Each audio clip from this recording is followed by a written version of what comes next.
আজ রামনবমী। এই উপলক্ষে নিউ টাউন হনুমান মন্দির থেকে একটি পদযাত্রা বের হয়ে ভিআইপি রোড ধরে লেক টাউন হয়ে যশোর রোড ধরে দমদম হনুমান মন্দিরে গিয়ে শোভাযাত্রাটি শেষ হয়।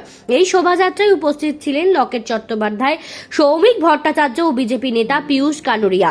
এই মিছিল ভিআইপি রোড হয়ে ধরে যখন যাচ্ছিল, একটা সময় কেষ্টপুর মোড়ে পুলিশের সঙ্গে বাঘ বিতণ্ডায় জড়িয়ে পড়েন বিজেপি নেত্রী লকেট চট্টোপাধ্যায়।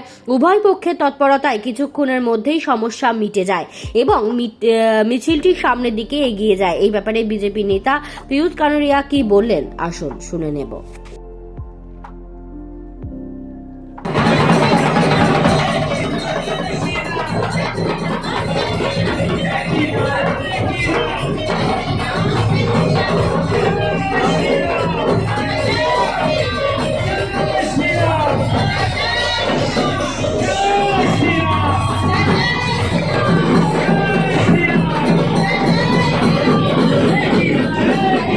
नमः पशुपतये नमः।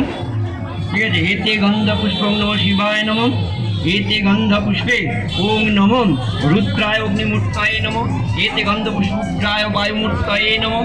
एते गंध पुष्पे भीमाय आकाशमूर्तये नमः। एते गंध पुष्पे पशुपतये यजमानमूर्तये नमः। एते गंध